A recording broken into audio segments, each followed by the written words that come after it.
So today we're talking about accords, aren't we? We are talking about accords today in answer to some questions. But this morning's was possibly the best. Let me see if I can actually get my hands on that. Shouldn't be too difficult because it's in my notifications. Yes.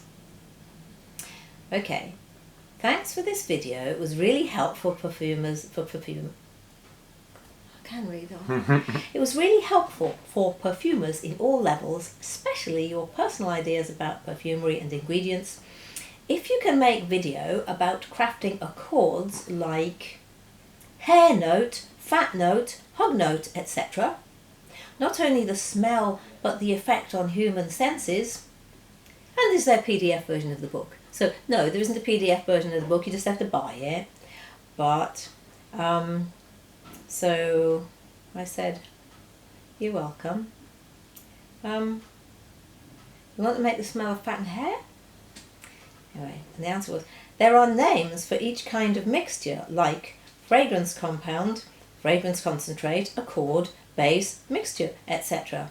The fat and hair accords, because a friend asked me if it is possible to make a mixture smell like her husband's chest smell when she hugged him. I don't know what she smelled, but describe it as warm skin, sweat, hairy, skin fat. You should make video about the book as advertising and purchasing links. Well, I probably won't do that, but so I've made a video about the book. Yes, but not how to buy it. It's like how to have a link to where to go to buy it. I think that's my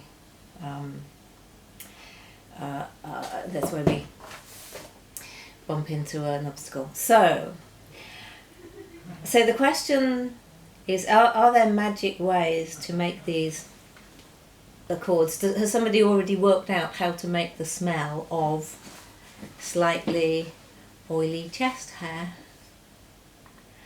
And the answer is, of course, no. And it kind of brings me on to, what's an accord anyway? Because the word is bandied around all over the place, and because it's one of those that's been borrowed from French perfumery, and accord just means agreement. So, D'accord. D'accord, right? Fine. It's a thing that's fine. In accordance with the way we do this, you know. And it's also used as, you know, like several notes on a piano keyboard or on a guitar, a chord. A discord will be something that's several notes that don't really sound very nice, but also you can make a discordant perfume, like put something, ooh, that's horrible. To our Western sensibilities. Indeed, and even as I said that, I was still running through my mind a little bit message going like, yeah, but some people would still like it. Yeah, because exactly. Yeah, that happens according to our upbringing. But you know, with music, lots of research being done that even if you head off to somewhere where nobody's ever heard any recorded music, and you play them a sad bit of Beethoven, they burst into tears. The sound thing seems to be absolutely universal. You can make people dance and stand up and sit around a bit by just getting the right kind of music, and you can make them bit of Chopin. So the word accord, it means in perfumery a nice smell. That's all it means. And this kind of slight misunderstanding that somewhere somebody has written down the magical ways to make these accords, which are they're keys to open doors. It's another, is there a fast way to get there? And there are some, but they're not definite. They're not that you must make a an amber like this. You must have that proportion labdanum and that proportion vanillin, and that's how you make an amber. And if you don't use those exact proportions, it's wrong. That's not right. Mm-hmm. If you put vanillin and labdanum, what is it? I haven't had enough tea. I had my tea. My slow news. Rhubarb and ginger tea.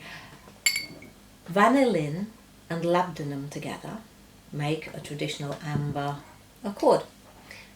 That is to say, they make a nice smell of amberiness. Mm-hmm. But actually, whatever proportions you put them in, they still make a nice smell of amberiness. I generally go 1 part vanillin to 2 parts labdanum. I'd start there, but then depending what else you put in the perfume, you might adjust it.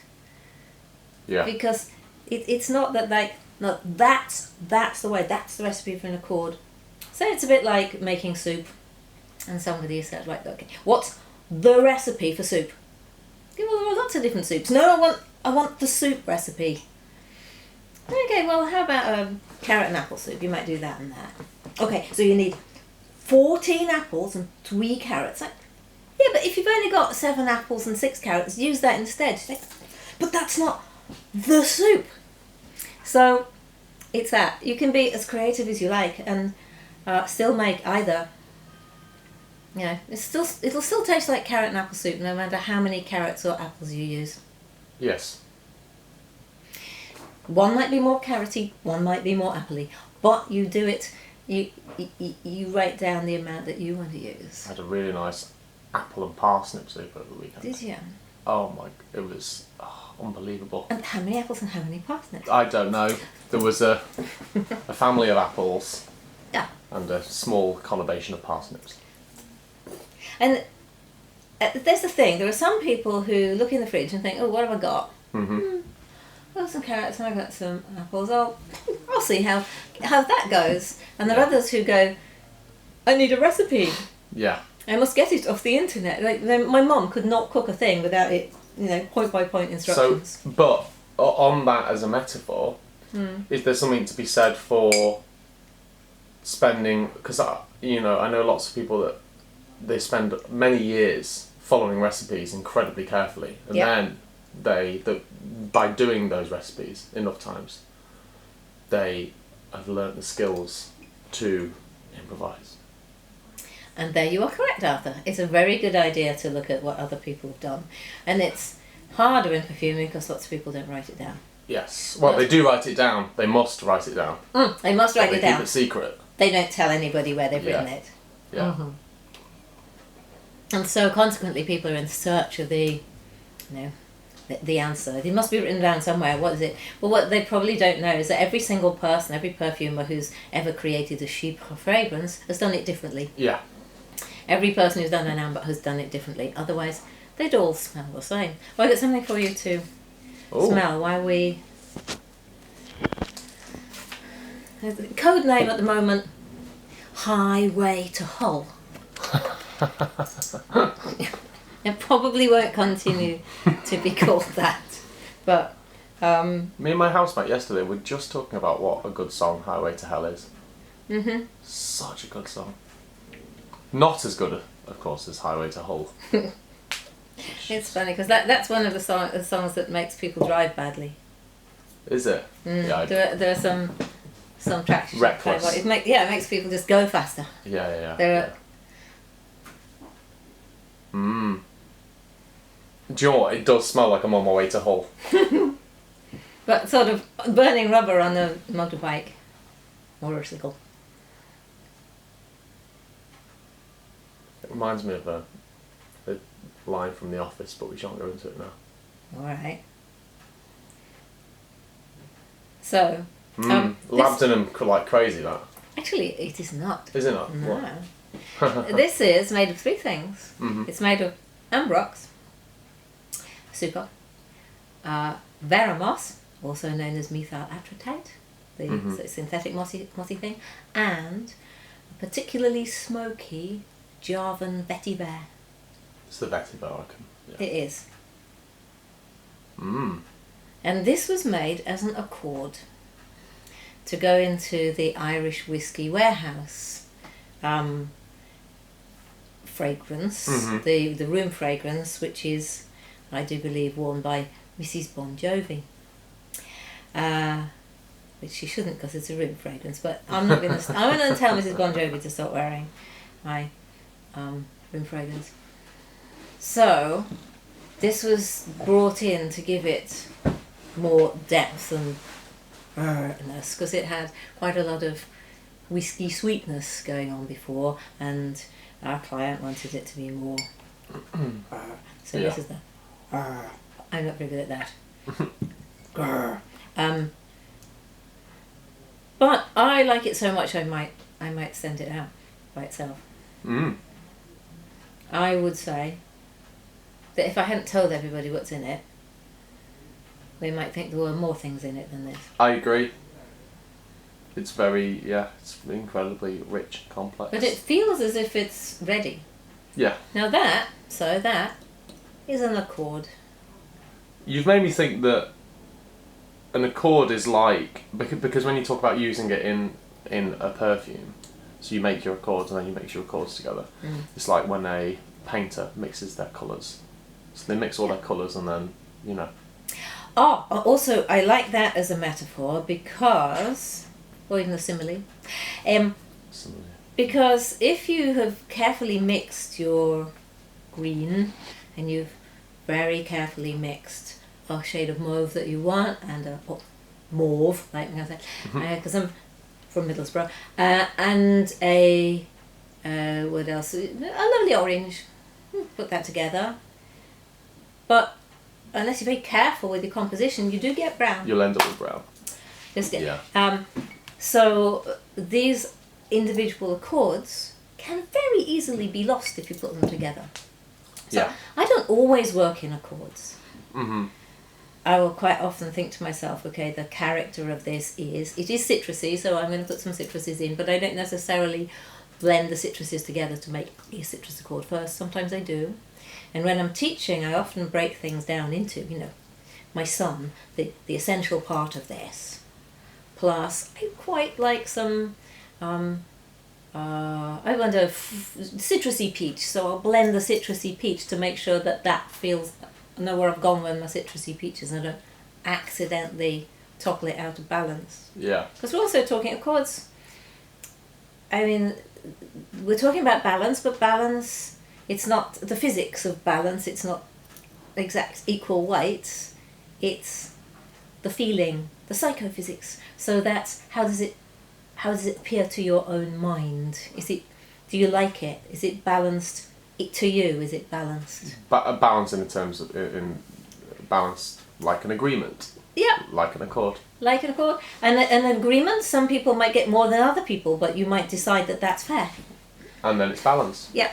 It doesn't have to be equal. Yeah. And then everybody has to be happy. Yeah. So one can take that accord and this accord and this accord and put them all together and find that it doesn't work. That's a reason for not working just in accords, because you might find that you put this with, I don't know, an amber accord, and it just knocks it out of balance. The vetiver suddenly disappears, and all you can smell is the moss. So you still got to check along the way that it works. But I don't think I'm going to answer the question about how to make hair and chest accords, because I think the only way that person's going to be able to make that fragrance. That was chest accords, not chesticles. It was chest accords, did it sound? Sounded a little bit rude like to my ear. We'll discuss it later. No, it's really, really... Okay. I will speak slowly again and clearly. It probably didn't to anyone else. Well, except now it probably does, because they're all wondering how. Thanks. The chest, the only way that person's going to be able to make that fragrance is actually to ask to the friend's husband to undo his shirt and get a sniff. Yeah. How are you going to know? There is no magic way to say, oh yes, the hair accord is this, and then you can mix it with the I don't know what the chest sweat. I don't know what hair smells like if not. I know what it smells like when it's burning. You know, when burnt hair is incredibly pongy. Yeah. No, everyone's hair smells different. And I'm sure their chest hair just smells like their chest. Yeah. And it depends how long ago they washed. Yeah. And so there is no short answer to say, well, yes, you must use that, and that accord, and that will magically give you what you need. Mm-hmm. Now, there is such a thing, actually, as the hug accord, but it won't be the same as a hug from that particular person's friend's husband. Mm-hmm. And the hug accord, created by Sophia Grossman, that is hedione, galaxolide, methylenone gamma, and isoe super, in roughly equal amounts. But I'm almost certain that even Sophia Grossman changed the accord according to whatever perfume she was working on at that time. Mm-hmm. I don't think for a moment she went, no, that's my accord, it has to be exactly the same in every perfume. Yeah. She would have varied it. Yeah. Probably still does. And so do all her students. I mean, it's a lovely thing. But these things are not set in stone. So a perfume can be an accord? I mean, a perfume is an accord. A perfume is usually a more complex accord, but yes. A base is an accord? Yes, and a base, and we're not talking about base notes here, we're talking about something like Civet Synth. So, yeah. Yes, raspberry base. The Cassis 345B, famous base, smells of black currants.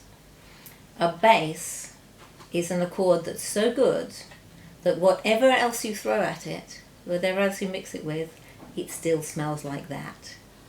So if there's the blackcurrant, Cassis Base 345B, in any perfume, you can pretty much go, I know that blackcurrant. Yeah.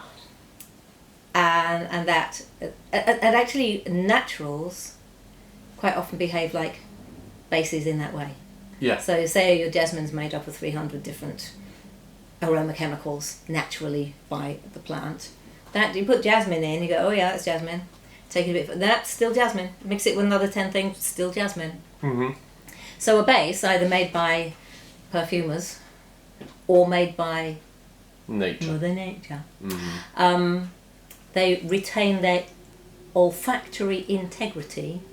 You still know what they smell like, whatever you put them in. Yeah. So then what we can do, so an accord will be, it can be 2 things, it can be 47 things. A perfume is an accord which is finished, it's full. You might decide that your perfume has only 4 things in it. Mm-hmm. And I've had one of mine slightly demeaned by somebody going, it's not actually a perfume, it's just an accord. Well, I don't mind because people buy it. So, given that people sell one molecule as a perfume, it's like, what's that then? That's a molecule. But it's in a bottle and people buy it. So, is it finished? Yes. It's like asking what's a painting. Mm-hmm. You know, Rothko would paint something just red and say, yep. You know, there it is. There you go, finished.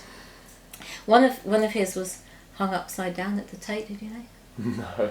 Yeah, and his son turned up and said it's upside down, and how are you supposed to know? I think they only knew because there was a photograph of it when it was first done. Because it was one of his early portraits. My dad put it like that. Yeah. But yeah. How interesting. Yeah. I painted one thing once, like one thing in my life. I painted a painting, I quite liked it. My mother greeted it off me. Said, oh, it looked really nice in my room, it looked like that. She actually put it upside down. How do you know? I could see what it was supposed to be, she couldn't, she just liked the colours. So, I thought I would make an accord. Great. We never quite finished the film on what are the things that you need to get started. We talked about alcohol and we talked about bottles. So this is like almost part 2. Mm-hmm. What is perfume actually made of? This, I wasn't expecting it to come with quite so much packaging, but there are sets of 5 beakers going at the moment on eBay for, I didn't need that one really. That's the but thimble. not much money.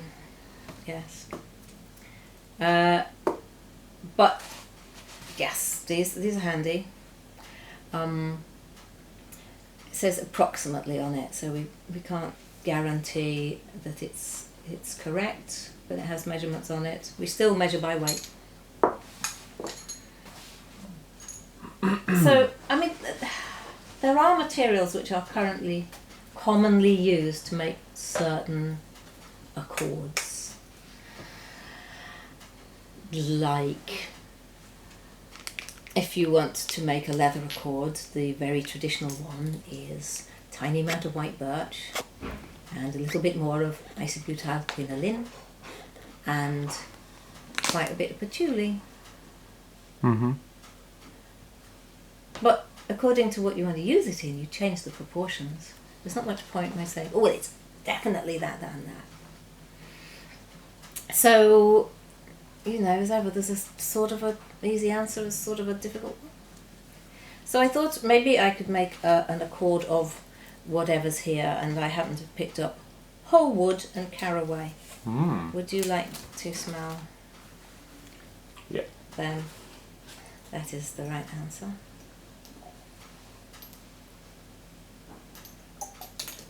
I put the lid back on. There's one.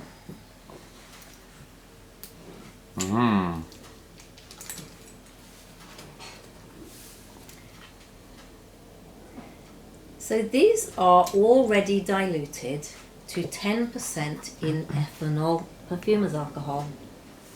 TSDA trade. Is that that's the wood, is it? The second one? The second one Is is the caraway. So what I would ask you, if you're going to make an agreement, a balance and accord, a nice smell of the two of these, I've already chosen two things I think are similar in feel, texture, strength. You might, I mean, the fact that you weren't sure at first until you smelled the second one. Yeah.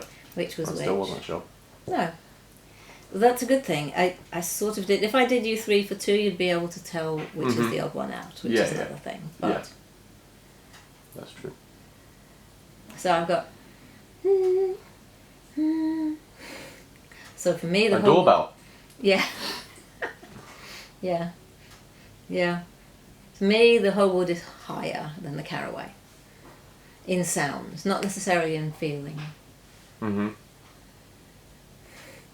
The caraway is smelling very minty today. Very minty. I thought toothpaste. Yeah. Because it's quite sugary minty. Sugary minty caraway. The whole wood is almost totally made of natural linalool. So if people want a natural isolate of linalool, quite often it's taken from whole wood. It's not. It smells very much like rosewood, but it's a lot cheaper and it's not endangered. So, now, as these evaporate, I'm starting to feel that the caraway feels more intense, stronger. And the whole wood feels a bit softer. So, we've been tidied. What do you mean? I just need a piece of filter paper. But I know they are.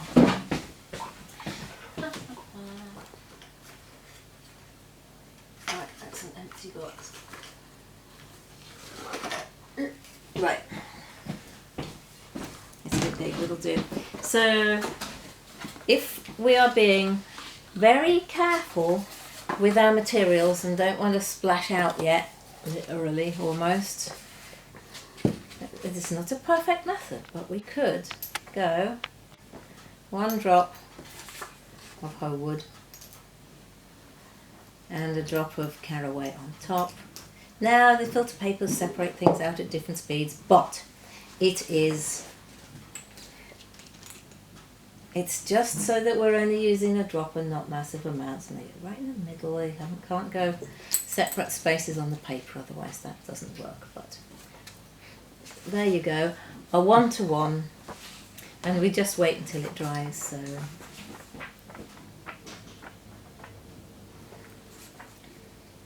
Okay. Cowood for Haraway.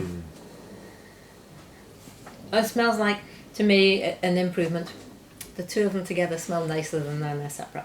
It's true.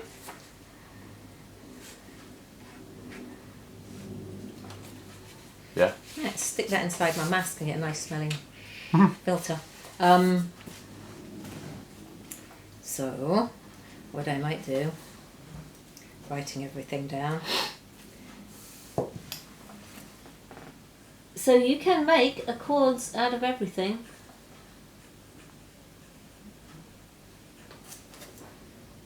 I'm very fond of this. It's my Christmas present to me. What is it about perfumers and fountain pens? Right, so I'm going to put 8 gram, because I can, of, that's, this almost exactly, each squirt is 0.5 gram, which is handy, but we still need to be a little bit careful. So that's the whole wood at 10%, writing backwards, 1 gram. Caraway at 10% in ethanol. So these are both essential oils, because I forget sometimes, everybody doesn't already know everything that I know. You know, I don't know everything, but these are essential oils which are dissolved in ethanol to make dilutions. And essential oils aren't really oily.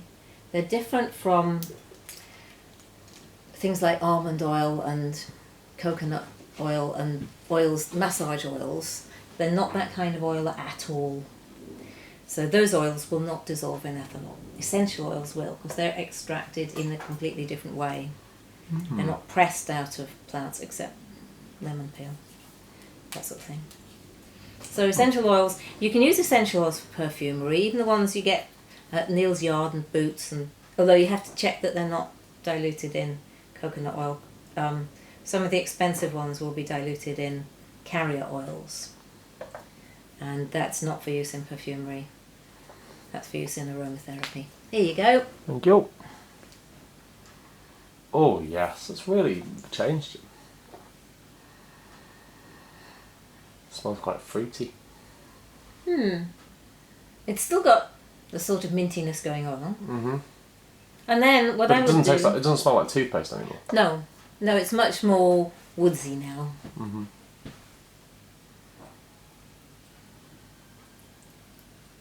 So I would, in the real world, I would take more time and balance it. I probably would not end up with 1-to-1. Generally in a hurry we end up with 1-to-1, but only if you've decided you smell them, you think they feel roundabout equal. So that I've just made an accord. Great. So everyone can make an accord. They're not locked in the secret cupboard of accordness, the secret agreements cupboard. And we should probably just start calling them something different, because accords seem to have taken on this extra meaning that it doesn't really have. Or just reclaim it. Or reclaim it. Yeah, that's probably a good idea. Because I think agreement is a perfect word for it. And actually, I think that if you approach your perfuming like that, making agreements, Yeah. it's going to change the game. Yeah. Just very... It's the opposite of a discord, the opposite of a disagreement. Mm-hmm. It's an agreement. Yeah. It's an agreement, a pleasant agreement between or amongst materials which have decided to cooperate to create something bigger and better than themselves by themselves. Yeah. Agreements. Yeah. I think that's what this video should be called. Agreements. Although nobody will watch it unless I mention the word accord. That's right, we should call it accords. Yeah, we should call it accords. versus agreements. What do you think? Well, you do 7 best of all time accords. Yeah. I mean, there are some. There's Put some funky rights-free dance music in the background. And yet, we prefer the sound of helicopters and crows. Yeah. We haven't had the helicopter yet. That's true. Most odd. I mean, we could make many more. We could make another one and put them all together. We could. I brought things, but it's partly freeing to know that an accord is anything that you make that smells nice when you put things together, and it's partly disappointing for the people who are hoping I tell them all the secrets. Yeah. It's a sort of art. There's an interesting thing which I think I'm learning about the perfume industry, which is when there is in fact nothing to say, just pretend as if there is something really exciting. You're just not saying it, because actually, yeah, it's like, oh no, the reason why we don't talk, the reason why there's nothing to say there is because it's secret. Instead of there is, it's sort of just. Well, I know that you're not at all interested in football, Arthur. But were you forced to play football when you were a small boy? No one could. You got force away me. with it. No one managed to force me force to play football. Well, what happens when small boys and small girls play football is that there's a ball, and they all run around the pitch together. See that? Like small children play football. There's a ball, and everyone, apart from the goalie, but sometimes the goalie joins in because they feel left out. The goalies are running about. So you could just, you know where the ball is because it's in the centre of this just little cluster of running children with lots of legs occasionally fall over. Whereas a grown-up football match, you usually see the ball, and it goes from one person, somebody will take it off, and it goes somewhere else, and then and the goalkeeper's ready, because that's their job, strategically to try and catch it. And sometimes I think that in the world of online learn it yourself perfumery, someone lobs the football in and everyone runs around after it like 6 and 7 year olds playing football. So at the moment you've got, like, what's dropped in this week to my world was you can't make a fougere without ethyl salicylate, and everybody's going, ooh, ethyl salicylate, and they're all running around the internet looking for things with ethyl salicylate in. Now, I have it. I don't like it. I don't like it what it does to perfumes. For me it smells way too medicinal. It's like a chest rub. It's, maybe that's what it needs. There we go. Smell of chest rub. There is ethyl salicylate. But all the fougères I've made, including Old Sport, which is, Jacques' favourite, for goodness sakes, and he's done marvellous perfume things in his life, and I did not put ethyl salicylate in that fougère. I don't think it's necessary. And yet, so I'm standing in the goal, sort of waiting to see what happens, where you go, no, maybe. And then there's another argument about what's the perfect chypre accord. Oh, you've got to have this, and you've got to have that, and you've got to have lavender. No, you don't. No. I think you've got to have patchouli in it. It's got to have patchouli. Well, even then I've made things with oak moss that don't have patchouli. Yeah. So, what would I put in a fougère accord to start with? Like, if the centre of my fragrance is a fougère, coumarin, except I'm sort of moving over to bicyclonolactone because it smells like coumarin, but it's completely biodegradable and it's not an allergen. So, but let's say coumarin or tonka, which is the natural that coumarin comes from, and oak moss, and probably lavender. Could be geranium, but I tend to go with lavender. Oak moss, bergamot, coumarin, lavender, or geranium. I would start a fougère from there and work outwards and add other things to it. So if I made a fougère accord, it would be those. I don't have it written down somewhere. This is the exact proportions you must do it at. I just created one. Yeah. I thought that smells okay. And then for chypre, which we've talked about. Sorry, I can't. I had to learn to make that noise. When I learnt French and Spanish at school, I couldn't do it. So now I'm so proud of it. Very good. Like, couldn't do that. It took me a year. I'm very persistent. When I want to learn how to do something, I'll practice. So, a chypre, oak moss. But you can make it with bear moss. And oak moss isn't banned. Oak moss isn't banned. Oak moss isn't banned. Take me back to Kansas. It's not banned. Oak moss, I don't get angry about this at all. Bergamot. Not everybody uses natural bergamot. I do.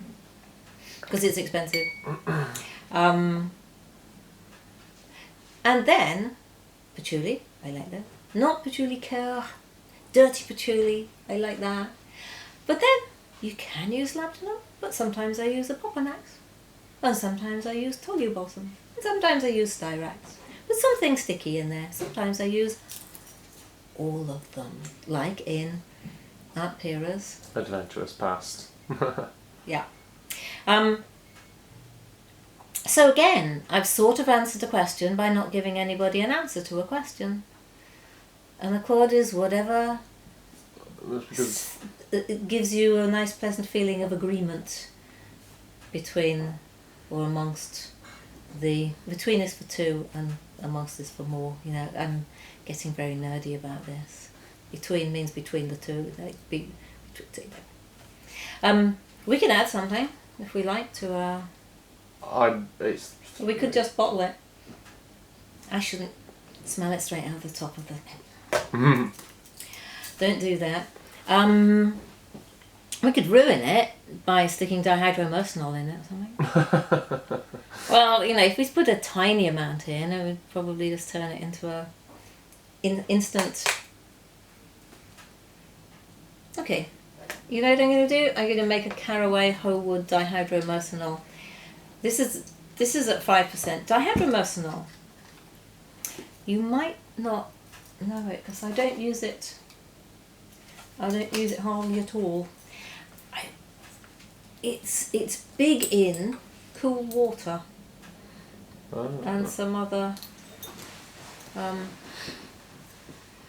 popular aquatic. Oh yes. But you can put it into a little bit into almost every citrus blend, and it goes, bing. It goes like. That is yeah, I mean, you could just sell that as a duty-free men's fragrance. You could. What you have to be careful about is how much you put in so that it doesn't end up smelling like washing up. Very, very, very, very little, I'd say. Yeah. So it's at 5%.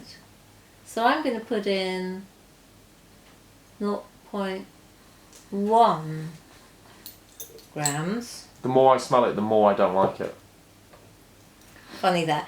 It's what I found. First of all, I smelled it and I thought, oh wow, this is an amazing thing. How marvellously citrusy. And then you come to a point where you think, It's just gross. by itself. Yeah. And that's another one of those things, isn't it? Yeah, So like civet. Grows by itself, but actually can really... Yeah, it can make... It can bring other things. It can bring the best out of other things. Mm-hmm. So... write down the quantity. So that's 0.1 gram. So this is just 1/20th of the amount of dihydromercenol that I then compared with the other two.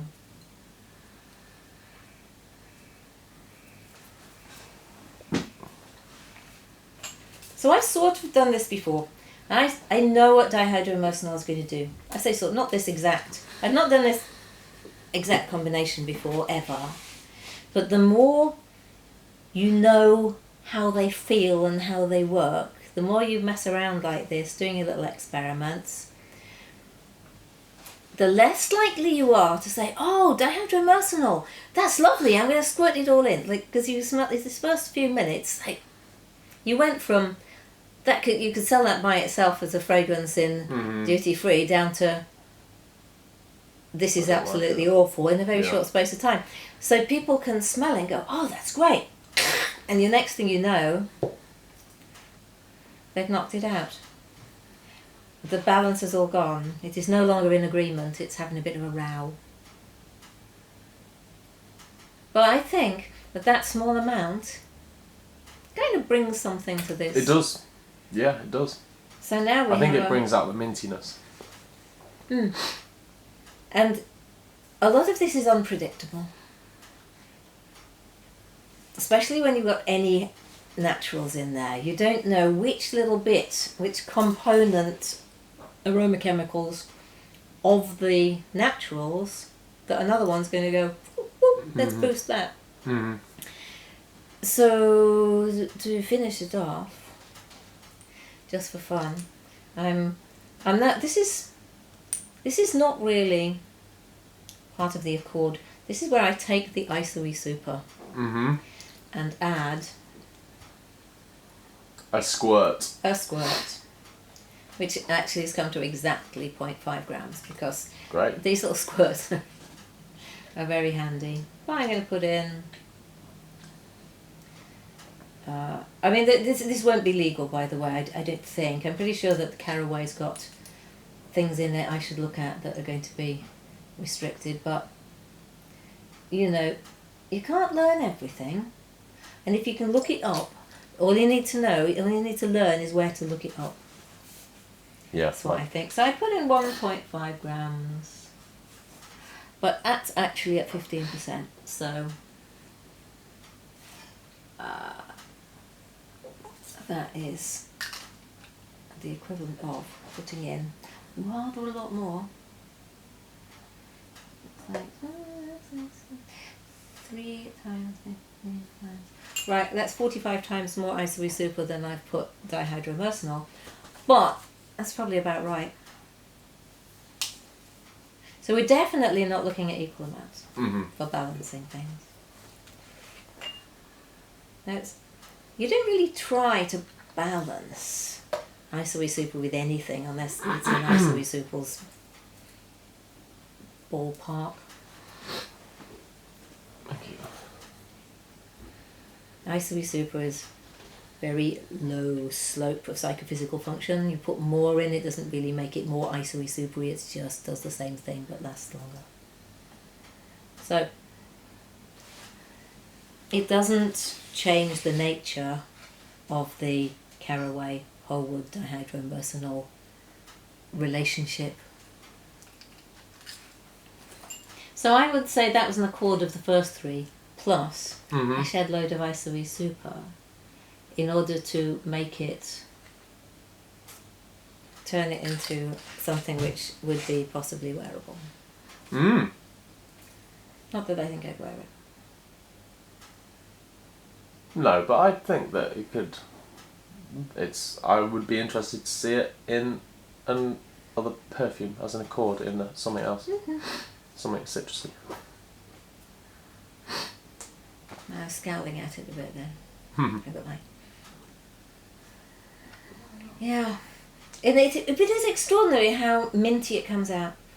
I must look up Caraway again and see what's actually in it. So that reckons that we've made about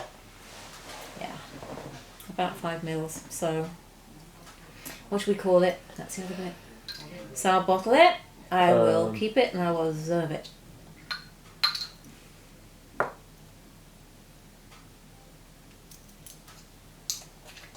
So I'm going to put the lid on and write it down. Caraway the lads. No.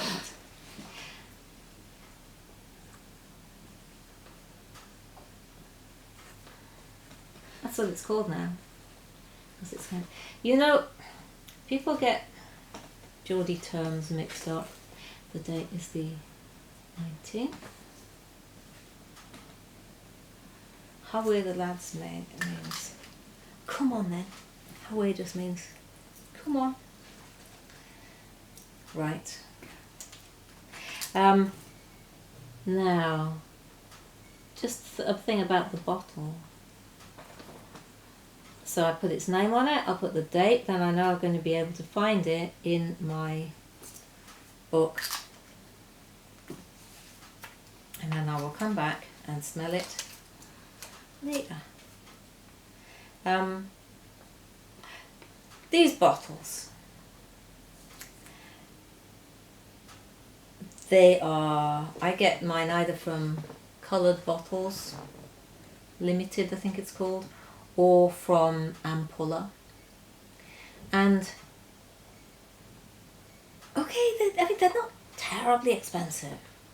And they're really useful. And I know people do try to economise and make very, very, very, very tiny, small tests, but if you go too small, you lose accuracy. If you can afford, for Christmas or something, or birthday, just because you really want to get into it, if you can afford to buy 100 of these and give yourself, it only takes up that much shelf space, 10 by 10, then you can do 100 experiments and learn a lot. I think the fear of putting things into bottles and seeing what happens is great. Sometimes in workshops here, people will get, can we smell that? Can we smell that? Can we smell that? And I realise they're just putting off the point at which they have to put something in a bottle and mix it with something else because it's terrifying. Mm-hmm. And so I think, I know what you're doing here. No, you have to stop now and you have to put something in something. Now this will go in the dishwasher. Somebody said to me they still smelled, so they were recycling the big thing. That really is expensive. Dishwasher. Sometimes you have to do it on intense, not eco, just to get the smell out. But that's better than throwing them away, for goodness sakes. And they don't actually. Oh, this glass, ordinary glass, absorbs aromas. Borosilicate glass pretty much doesn't. So you can give it a good old wash. And then we'll see how this goes. I would, I probably wouldn't have, I'd never mixed those together before, I don't think, of all the million things that there are. So we created the thing, See it in, the proof is in smelling it in a month's time. We'll come back and smell it in February then. Marvellous. Agreed.